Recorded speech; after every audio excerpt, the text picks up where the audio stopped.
Well, welcome to the Canes Corner podcast. I am Adam Gold, and that wasn't a terrible way to start a playoff series, if you ask me. What do I do? What do I mean? I'm not an expert, but a 5-1 win, a dominant first period, and a penalty kill that really pulls back in Carolina's favor late in the second period were enough. They beat the New Jersey Devils 5-1, and we are brought to you by the Aluminum Company of North Carolina. It's right there, in the corner of the screen. If it's for the exterior of your home, you can find it at the Aluminum Company of North Carolina on Hamlin Road in Durham. No place like it. Sammy Hanna's crew do a great job. You can go over there and see everything they've got. They got a lot of doors. They have windows, they have siding, they have roofing, they have entry doors, storm doors, gutter helmets. They have it all right there. So go check them out online, aluminumcompany.com, free no obligation estimate right there. Oh boy, we got a lot of stuff to discuss. So let's discuss. And if you want to join us here in the chat, we are more than welcome to get to your comments, thoughts, dreams, desires. But I know there was a lot of worry about the Hurricanes going into this series or any playoff series. There was worry going into the Islanders series. But the truth is that the way this team plays, I'm not saying they don't need goal scorers, but the way this team plays, they can overcome it if they play the game the way we saw it tonight. And I will say that they caught a couple of breaks, maybe in the middle of the second period, when the Devils looked like, as I said, they had entered the chat. But Carolina withstood that and then had the puck pretty much the whole game. Other than that stretch in the middle of the second period, where I thought the Devils played their best hockey, Carolina was the better team. Third period was just fantastic from a defensive standpoint. Just absolutely fantastic. All right, so to go back to the very beginning of the playoffs, and we talked about what is the formula for the Hurricanes to win. We know you got to get good goaltending. It's hard to find fault with Carolina's goaltending 7 games in, right? Freddie Anderson has allowed 2 goals in 2 games. Pretty sure if Carolina allows just 1 goal a game, they're going to be in good shape. I'm not trying to be flippant here, but Carolina's gotten good goaltending. They don't need spectacular goaltending. They just need good goaltending, and it's pretty clear Freddie Anderson gave them that tonight. Got to get some key goals here and there. Goals from the defense, that was good. Need the Stars to play. Most of the Stars played great tonight. We'll get to those. But you need special teams to not lose games. Hurricanes power play has not been great over the course of the season, but it's been successful enough in the postseason to not be a drag. And tonight, I'm going to say this. It's probably the best power play they've had in the postseason, and that's without scoring. 0 for 3 in the power play. The first one was kind of short, but the other 2 were real. And Carolina whipped it around, and they got, I think, some really good looks. And the last one, they had 2 crossbars, and Nate just ripped a one-timer right into the gut of Vitek Vanacek. And no, Vitek Vanacek did not start the game.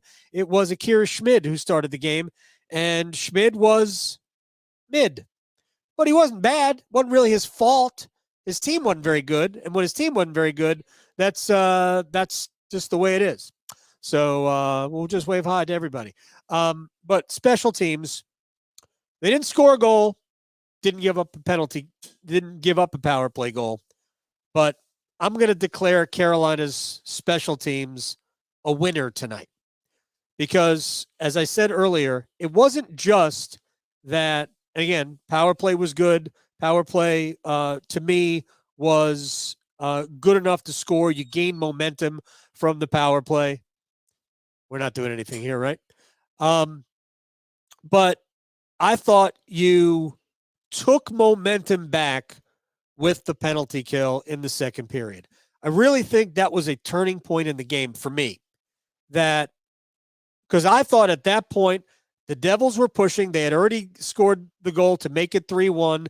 They had plenty of other opportunities in the middle of the second period to get a goal closer. There were a couple of lucky breaks for Carolina, a couple of passes across that New Jersey couldn't finish, a couple of pucks laying in the slot, a couple of times where Jordan Martinook and Seth Jarvis got the puck out of harm's way, either took an icing or somehow managed to get the puck out of dodge. So they got a little fortunate. And then New Jersey went on the power play with about 4.5 minutes left in the second. And you thought, well, this could be kind of really a way for New Jersey to not grab hold of the game because they'd still be behind, but make it a one-shot hockey game. We've talked about that before. If you're only down one, you have a chance. And the Devils have been as good as anybody at coming from behind this year. They've also been great coming from behind and playing on the road. Devils had, I believe, the second best road record in the entire NHL this year. So this was by no means, even though the Hurricanes had a 3-0 lead, this was by no means, in the barn.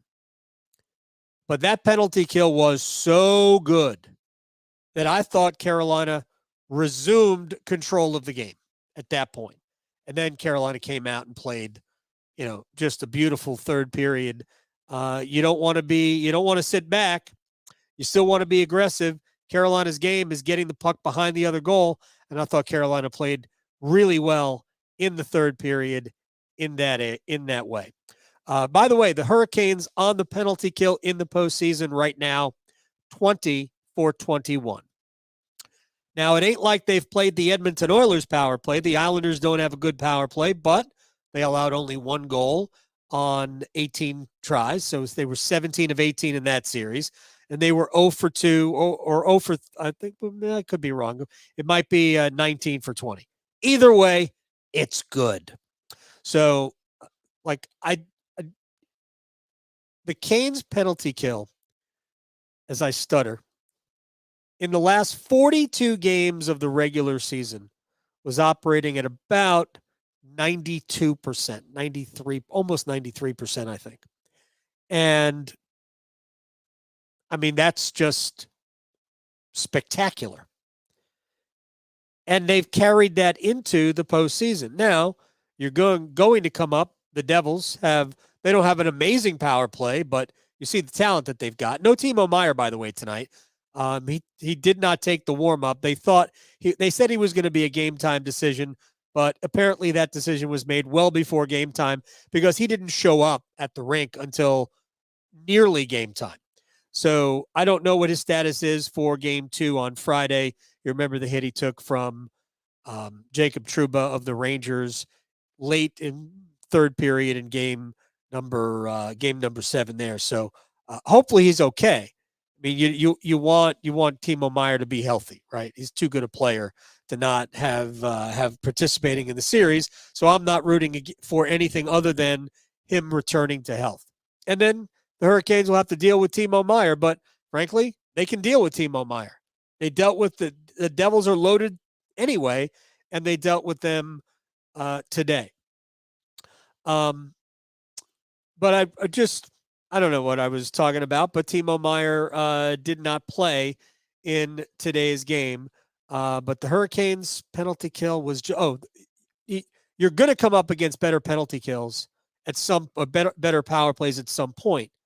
And the Devils will have a better power play than they showed tonight.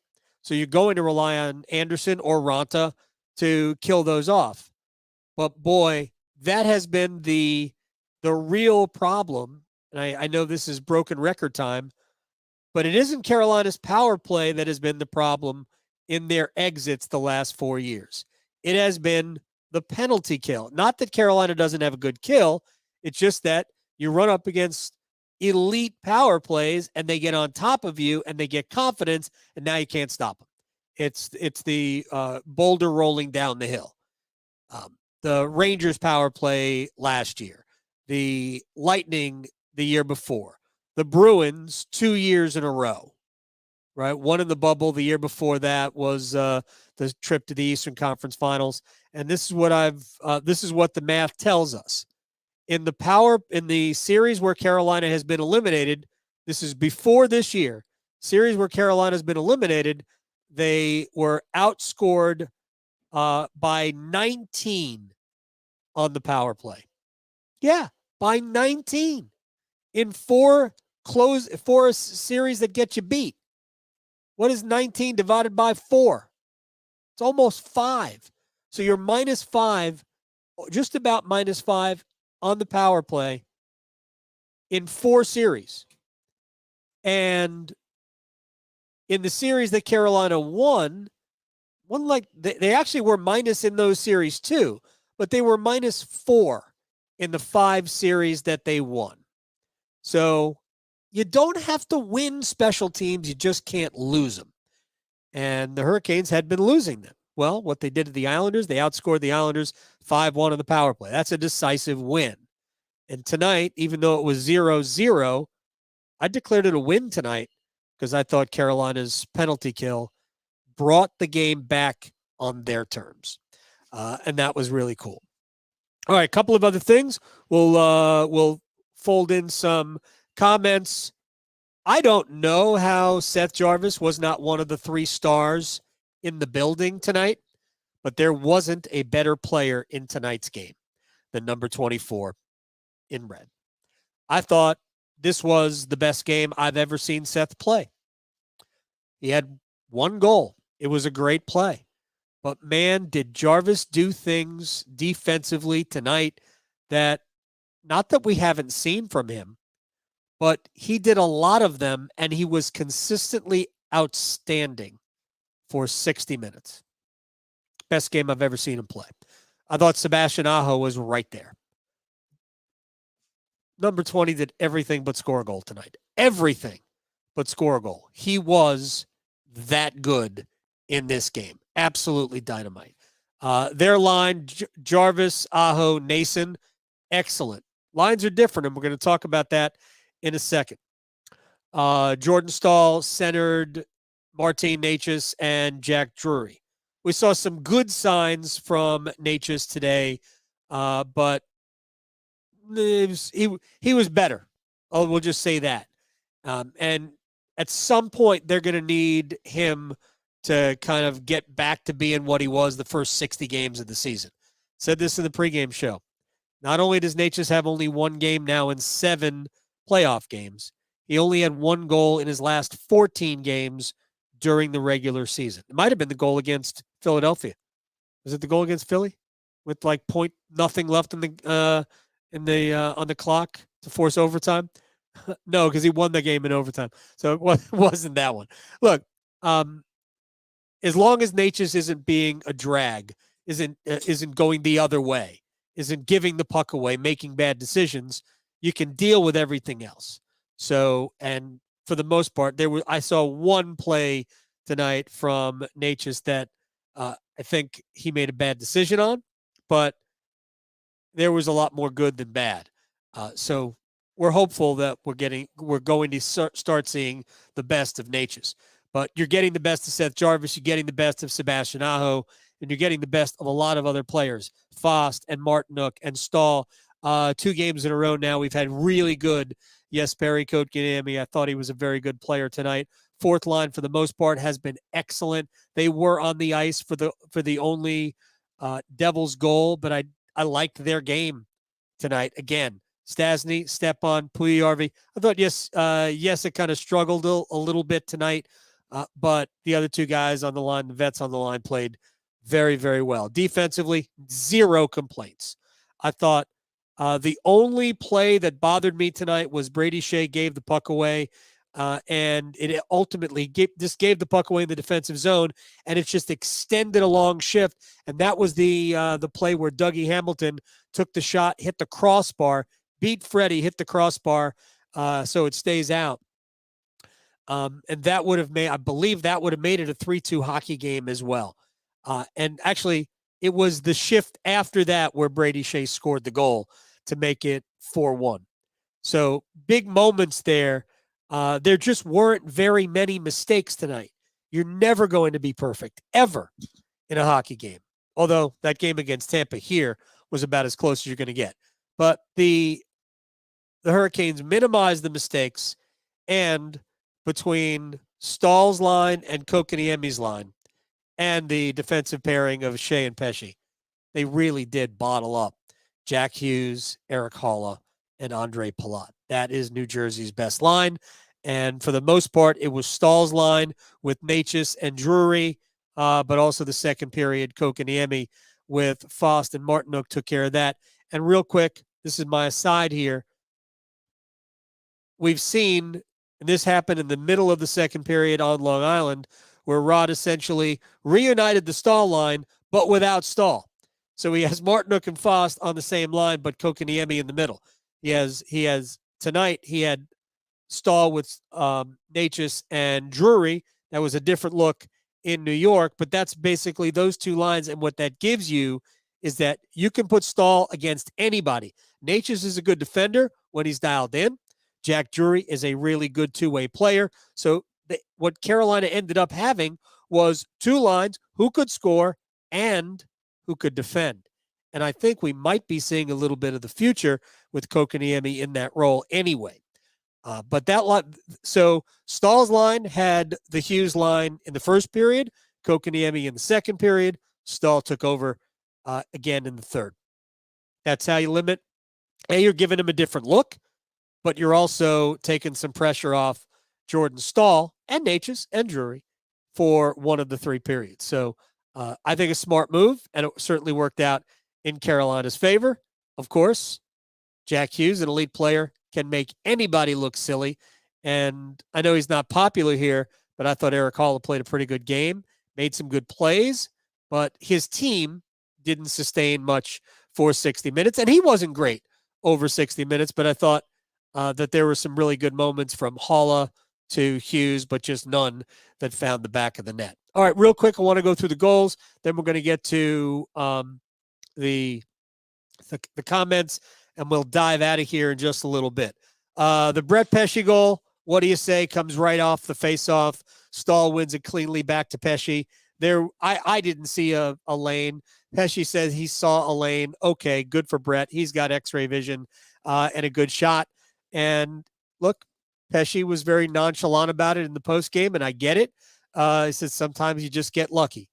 Yeah, in a way, a lot of this is luck because there's so many bodies in between. Literally, there were like six players in between Pesce's shot and Akira Schmidt in goal, but it made it 1-0 Carolina. Then Carolina, I thought, was dominant all period long. The only shot that the Devils had in the first period was an aerial flip from the neutral zone that just happened to bounce in on Anderson. That was it, the only shot on goal in the period. And then you have a great play by Seth Jarvis defensively inside, probably about 10 feet below the blue line in the defensive zone. And then he gets the puck, chips it out, wins a race with Ryan Graves. And then nice little forehand shot just inside the right post, and Carolina's got a 2-0 lead. It was just part of how great Seth Jarvis was tonight. Then we go to the start of the second period. Carolina, again, off to a good start. Strange play in the right side of the Hurricanes offensive zone where Jonas Siegenthaler is playing the puck without a helmet. I thought that was against the rules.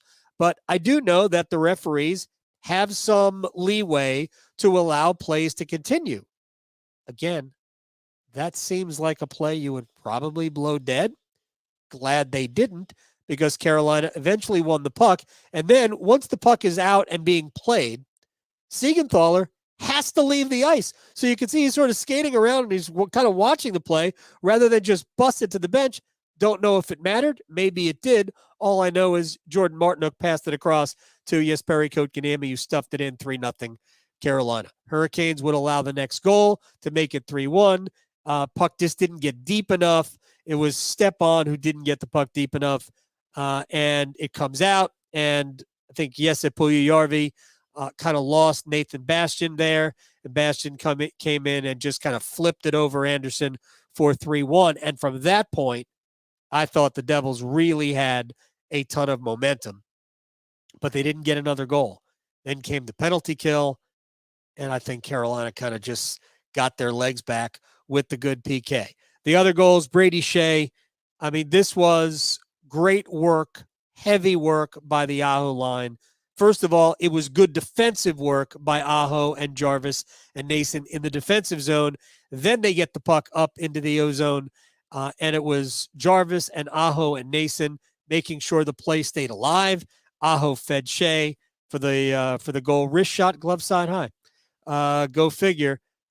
And that makes it 4-1, and that was the dagger. The empty net goal by Jesper Fast was just gravy. One good coaching move by Lindy Ruff. Sometimes you pull your goalie, not because your goalie is playing poorly. And I don't think Akira Schmid was great tonight, but he certainly didn't play poorly. But his team was. And you can't pull your team, so you might as well make that the change that you can make and go from there. And his team played better. His team responded right after that. But ultimately, that penalty kill, I think, flipped the game back towards Carolina. All right, Mike on in the chat says, I'm not sure which was better, the defense or the offensive zone time. The answer is yes. Carolina had the puck pretty much not all night long. I thought there were some really good moments for the Devils in the second period. That was their best period. And while the Hurricanes didn't have a shot attempt advantage, according to Natural Stat Trick, in the third period at 5-on-5 anyway, I thought they had the play advantage in the third period. Carolina, grade A scoring chances tonight in all situations, 14-9 edge. Most of the Devils' chances came in the second period, where the Devils had 6 grade A chances. Carolina outchanced them all night long. First period was dominant.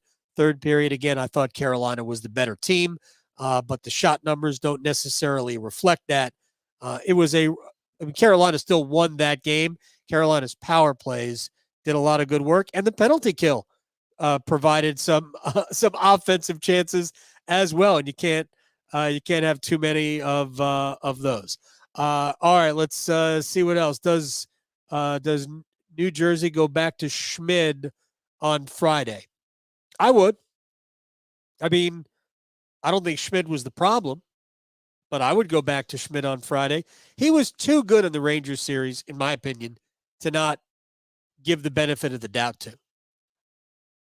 I mean, Vanecek's okay, and Vanecek has played well against Carolina before, and we've all followed the Hurricanes long enough to know that what is the basketball term? The Hurricanes can self-check themselves. Sometimes you don't have to have a great goalie to beat the Hurricanes. Sometimes the Hurricanes will shoot themselves out of a game, not by taking bad shots, but by just hitting the goalie in the chest all night long. So, I mean, that could happen. But if I were New Jersey, I would be playing Akira Schmid big, and he's been great in the postseason. Is part of the Devils' game playing that loose defensively? No, but the defensive core is not their strong suit. I wouldn't be completely shocked if we saw Brendan Smith at some point in this series. Look, Siegenthaler is good, but he's not great. Hamilton is an elite offensive player, but he's not a great defender. John Marino is probably their best overall defensive defenseman. I also wouldn't be that surprised if we saw Luke Hughes at some point.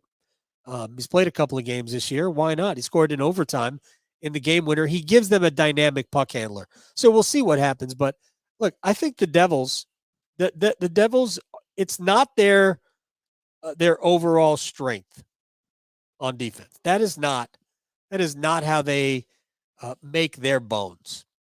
So that's where Carolina has to attack them.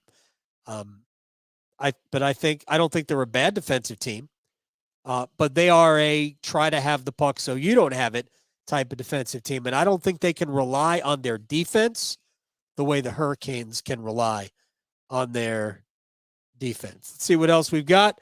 Amazing game from Martin Ookenstal from Bryce. Yeah, I mean, I can't think of too many players who I didn't think played well, at least in spurts. So no need singling them out, even if we can come up with those guys. But yeah, Stahl played great. He was one of my, I think I named him the reliable player of the game. Martinook was excellent. He got one of the stars in the building. He wasn't one of my best 3 players, but he was great. Jesper Foss played a good game. Kokaniemi played a good game. I liked what I saw from Jack Drury in his first game since being driven into the wall in game 4 here against the Islanders. Was it 4? Game 4? I don't even remember now. All the games run together. So we hadn't seen him play in a while, but I thought he played very well. So there was a lot to like from individually speaking from Hurricanes players today. So yeah, I mean, there was a lot of guys you could have given stars to. For what it's worth, my 3 stars were Brett Pesce, Sebastian Aho, Seth Jarvis. Jarvis 1, Aho 2, and Pesce 3. Jordan Staal gets my reliable player of the game because it's like a bonus star.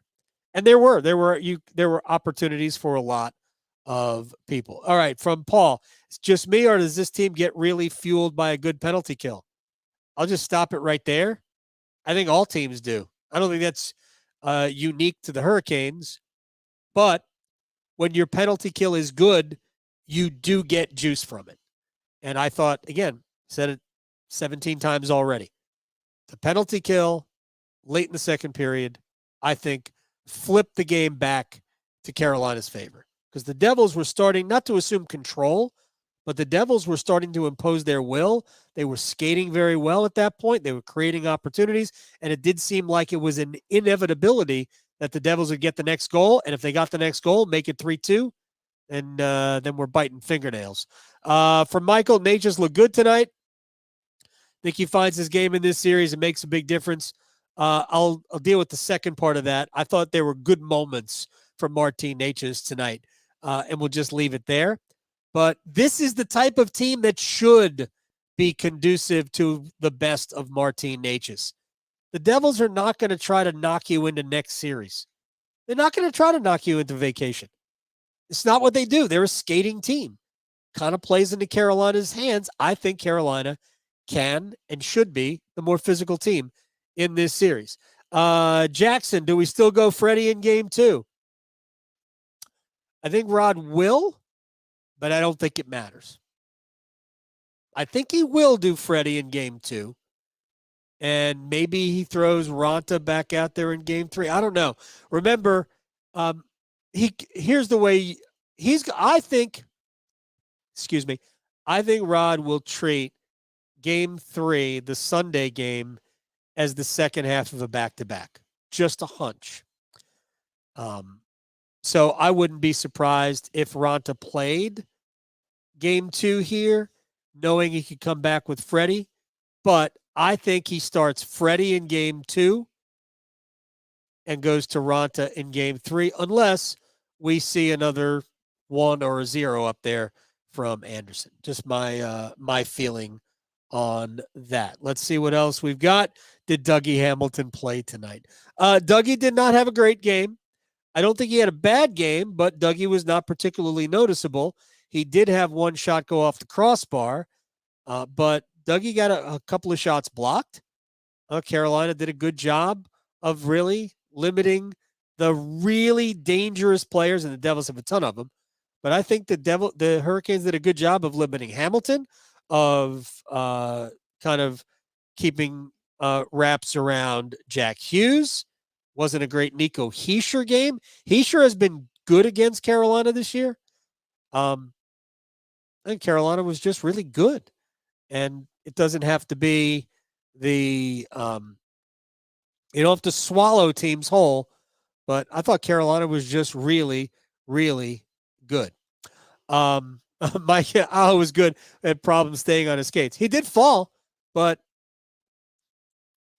Sebastian Aho plays like this every night. Carolina is going to be taking on either Florida or Toronto, I think, if we get this Aho every game. I thought he was outstanding tonight. And again, for Aho, half of the game is in the defensive zone. Same thing with Jarvis. Jarvis has the coach's trust in all situations at this point. Christopher's going to bed. Good night, Christopher. From HCF, the ESPN commentators mentioned that Halla says he doesn't understand why he gets booed at PNC Arena. Sure he does. He used to play here.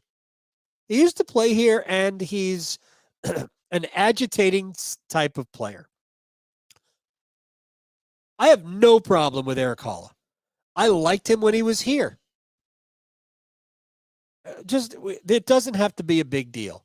Whatever happened here, I think Haula got angry and frustrated because he wasn't playing as much, and Erik Haula's thinking about a contract for another year, and he wasn't going to get it from Carolina, which is why they had to make the trade.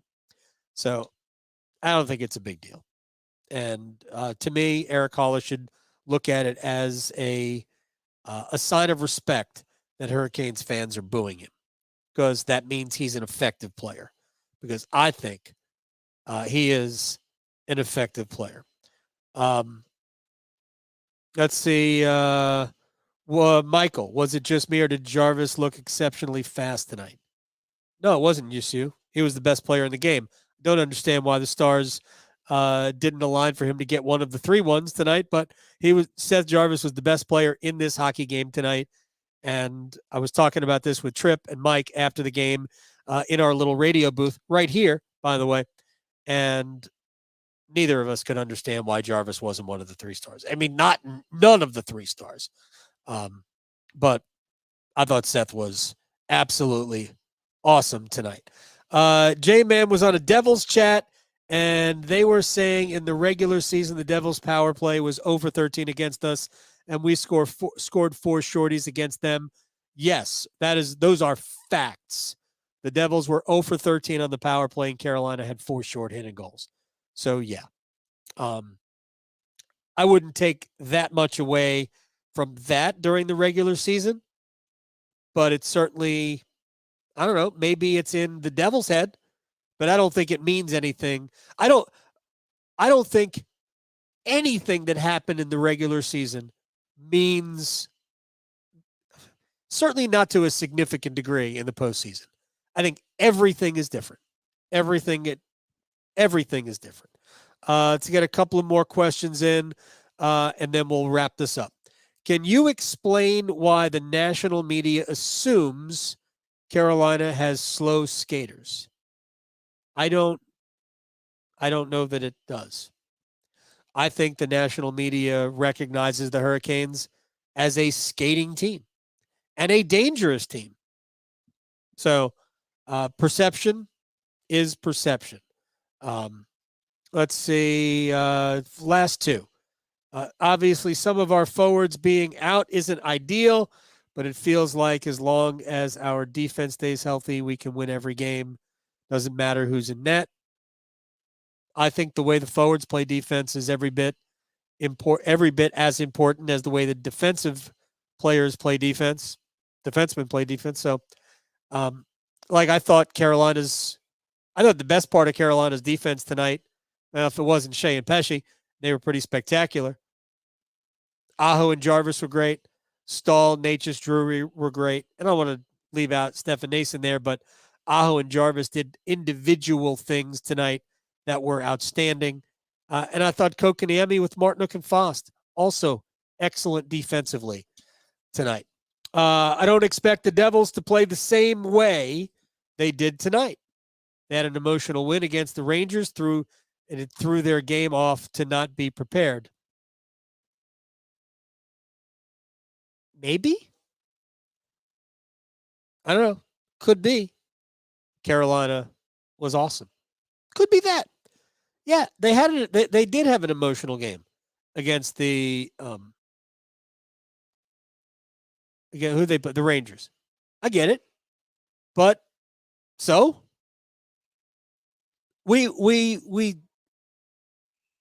you can spin it any way you want. In 2019, the Hurricanes won a double overtime game in Washington against the Capitals. You're not going to find a more emotional end to a series than that. They won game 1 on Long Island. I mean, you can use anything you want to prove to give yourself a reason to feel anything. But ultimately, I think the Devils came in here and the Hurricanes got to their game first, and they got to their game in such a way that it basically rendered New Jersey anemic for the first 20 minutes. And by that time, it was 2-0. I think it doesn't have to be any more complicated than that. I do expect a different game on Friday because I'm not sure you can play any better than Carolina played, certainly in the first 20 minutes. And again, second period is one thing. And then we get to the third where I thought Carolina was really good. So that'll do it. I'm Adam Gold for the Aluminum Company of North Carolina. Sammy Hanna, shouts to you. Aluminumcompany.com, free no obligation estimate online right there. If it's for the exterior of your home, you can find it there. Also, hit the smash button, like button, subscribe button. One day I'll understand how that whole thing works. But follow us on YouTube. Follow us wherever you get your podcast. Shows up automatically. All the things I'm supposed to say, but I often forget to say. So hit the like button so you know it's coming. And then you'll always have the Canes Corner podcast here on YouTube. And they're all here. You can even go back and listen to past Canes Corner podcast, a greatest hits of the Canes Corner podcast. Canes Devils, Game 2, Friday night at PNC Arena. A little bit later start. So a little bit later finish. Hopefully, no overtimes. Until then, I'm Adam. Thank you very much for hanging out. See you Friday. Bye.